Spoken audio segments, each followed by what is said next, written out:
Welcome to Transform Today, a place where we can be real and honest with each other. Why? Because it's the right thing to do. So let's get started.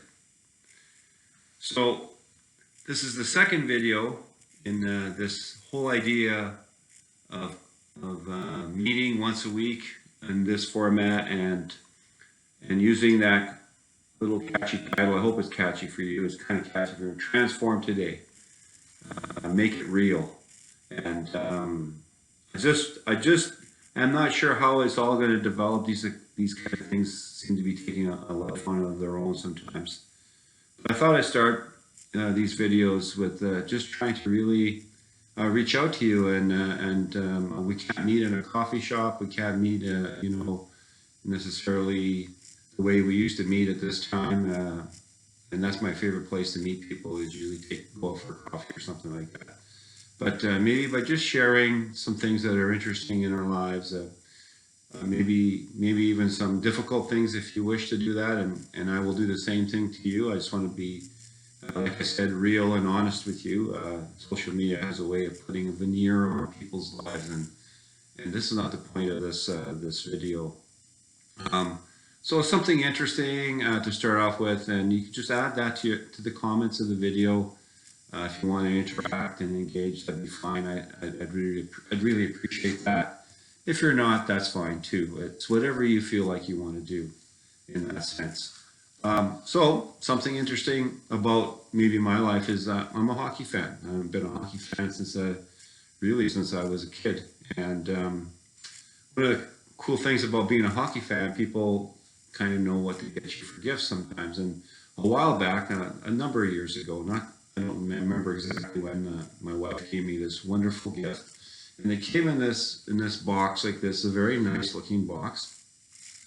And inside that box, we have a couple of items. And now this box represents, actually, not to me, but in general, a really important sport event in the history of Canadian hockey, and that was the 1972 Canada-Russia Summit Series. So in this box, I got a watch, kind of a cool watch. It's a very nice watch, and it on the face, at the top, it has the word Canada, and on the face here, it has Russia. You can't read it on the side here, but inscribed on the side here says 72 Summit Series. On the back, inscribed on the back here, it lists all the cities that the games were played, and it's just kind of a cool thing to have. So that watch is there.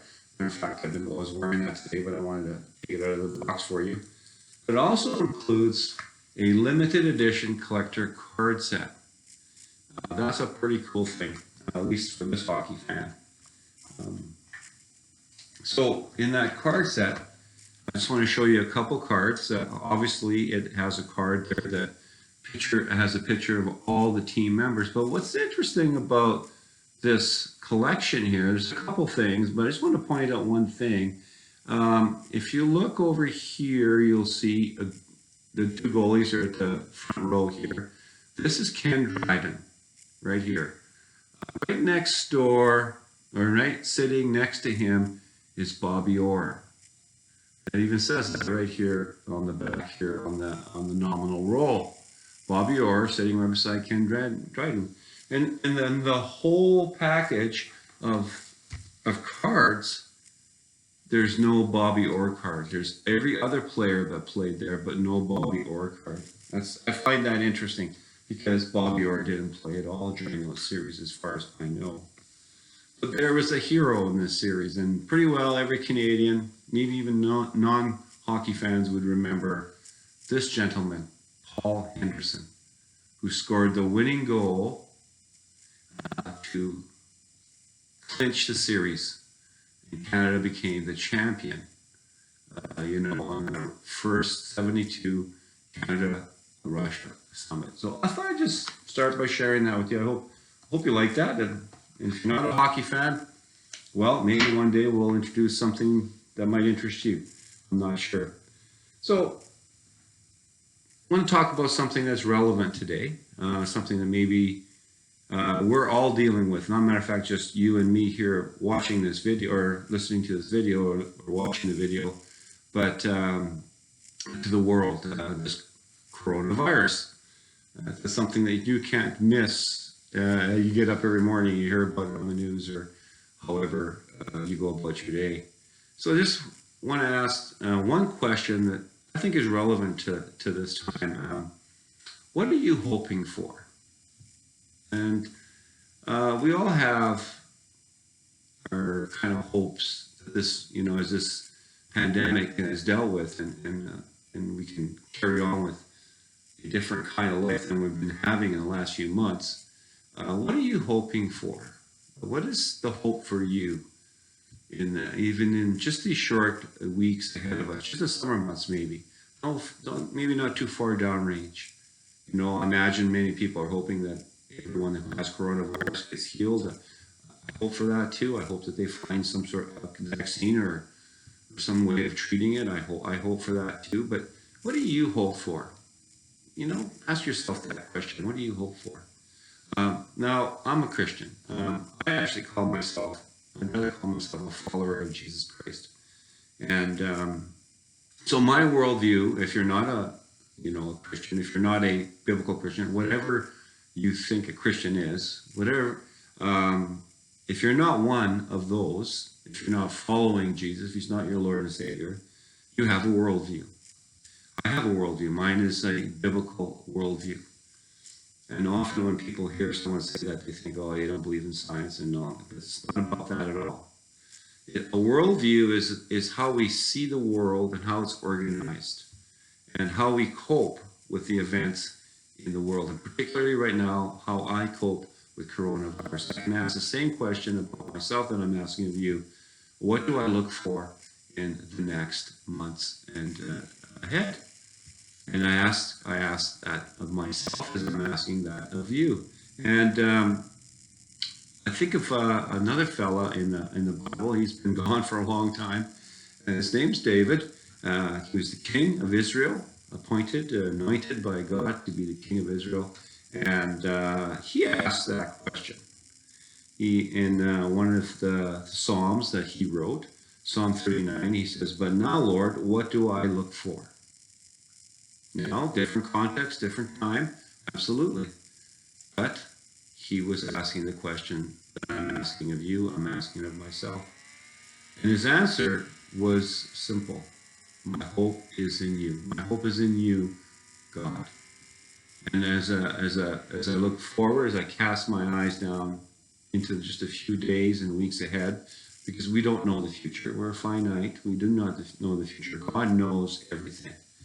And if you're interested in finding out about that, about the attributes of God, you can check out the YouTube video series, and I'm also posting it on Facebook, the attributes of God.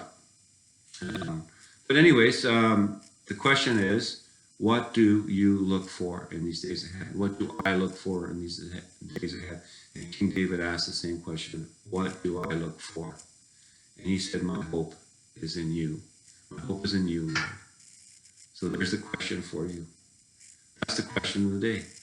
What do you hope for? What do you look for in these days as we continue to live together in this world, and certainly in our context here in your communities and in your province in Canada, or wherever you are, wherever you're hearing this, what are you looking forward to, or what are you looking to? So that's it. I would encourage you to subscribe to the YouTube channels, like the Facebook page that you'll find these videos on, share, make your comments. Everything's open here. But let's be honest with each other. We don't have to agree with everything. We don't have to. But let's be honest with each other. Let's be real, because it's the right thing to do. And when we do that, let's be respectful of each other. Respectful of each other's opinions, respectful of whatever worldview that you have or that's differing from mine, and let's engage in a conversation during these days. Maybe laugh a little bit, maybe even cry a little bit, maybe even talk about some serious things, and maybe talk about some not so serious things. Totally open to whatever is going to happen here. And I just thank you so much for paying attention. I hope you have a great, fantastic day and week ahead of you. And I have one last word for you. Shalom.